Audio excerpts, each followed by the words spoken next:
Bismillahirrahmanirrahim. Assalamualaikum warahmatullahi wabarakatuh. Pada pertemuan kali ini, saya mencoba untuk menjelaskan beberapa evaluasi tentang pembelajaran daring PAI.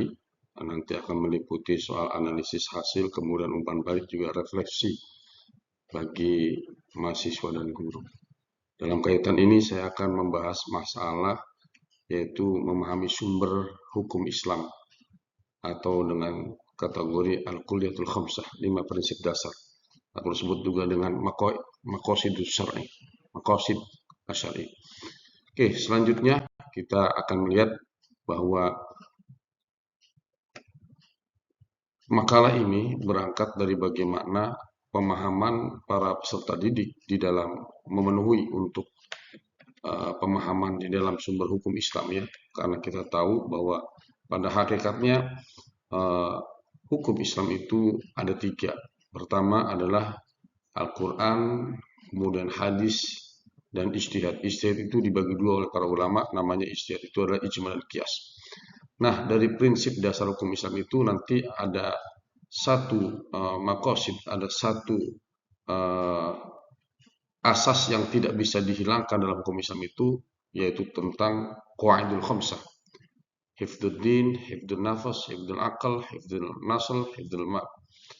Kemudian ini perlu dan penting sangat bagi para peserta didik, ya, khususnya di pelajaran PAI ini. Kemudian eh, dalam makalah ini itu para siswa akan mengikuti beberapa tes ya. Nanti juga ada evaluasi daring yang dirancang untuk mengukur pemahaman konsep dan sikap mahasiswa terhadap prinsip-prinsip Qaidul Khamsi ini. Nah, rencana atau rancangan evaluasi daring saya akan menggunakan platform Google Form ya. Kemudian juga berkaitan dengan uh, sesuai dengan kompetensi dasar. Kemudian kami juga menengahkan atau memberikan pilihan atau tes instrumental yaitu berupa tes pilihan ganda dan tes uraian ya. Kemudian juga prinsip validasi akuntabilitas dan keadaan tetap harus dijaga. Itu pada dasarnya tentang evaluasi daring ya pada pelajaran PAI. Kemudian juga keterkaitan materi dan instrumen. Ya, tentunya keterkaitan materi yang akan diteskan yaitu ya berupa materi-materi yang ada sumber hukum, yaitu tentang Qawaidul Khamsi atau Al-Kulliyatul Khamsi. Tes pilihan ya, nanti juga disebutkan tentang pengertian dan sumber hukum Islam. Kemudian tes uraiannya juga ya berupa penerapan sumber hukum dalam kasus-kasus tertentu ya, biasanya dalam pertanyaan HOTS. Kemudian materi prinsip dasar hukum Islam, yaitu nanti juga ada observasi portofolio praktek pengamalan prinsip hukum. Jadi nanti ada studi kasus ya.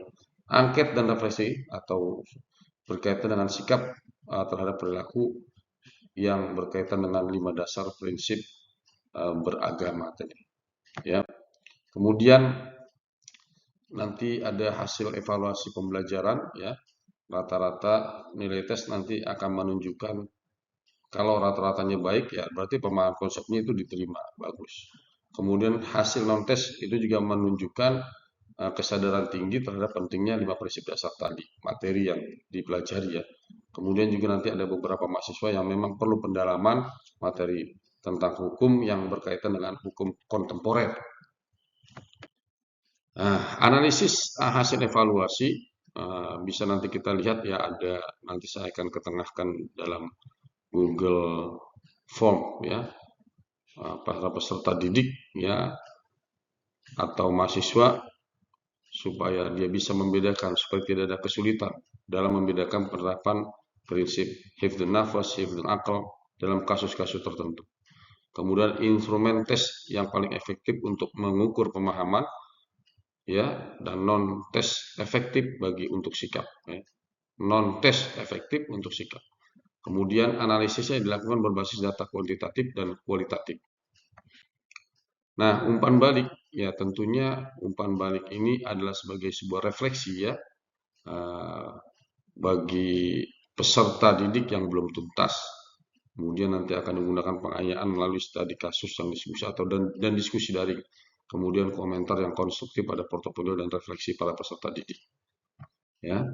Nah, kemudian juga refleksi ya. Kesulitan yang biasanya dihadapi oleh peserta didik yaitu bagaimana mendesain evaluasi daring yang komprehensif dan menilai sikap serta kognitif. Artinya penilaiannya itu secara adil. Kemudian juga refleksi daripada mahasiswa atau peserta didik meningkatnya pemahaman konsep keterampilan meningkatkan pemahaman konsep. Jadi sangat mudah gitu ya. Kemudian di sini juga ada kemanfaatannya bisa mengetahui bagaimana cara mengevaluasi ya atau bagaimana cara untuk menindaklanjuti. Kemudian bisa ada tumbuh kesadaran dalam evaluasi daring ini juga dalam penerapan hukum Islam. Kemudian ada sebagian juga sebagai calon guru ya, tentunya ada evaluasi juga untuk membantu seorang guru untuk bisa mempersiapkan strategi pembelajaran yang lebih efektif lagi dan berbasis data. Saya kira itu yang bisa saya sampaikan. Nanti kita bisa lihat dalam bentuk evaluasi lewat Google Form. Demikian yang bisa saya sampaikan. Penutup ya, mudah-mudahan dari evaluasi daring PA ini tentang sumber hukum Islam dan 5 prinsip dasar menunjukkan keterpaduan antara materi, instrumen, dan analisis.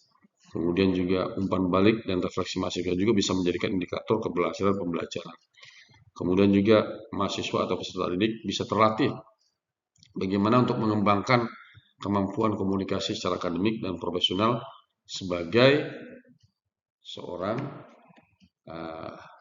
guru PAI. Saya kira itu. Demikian, wallahu muwaffiq ila aqwamit thoriq. Wassalamualaikum warahmatullahi taala wabarakatuh.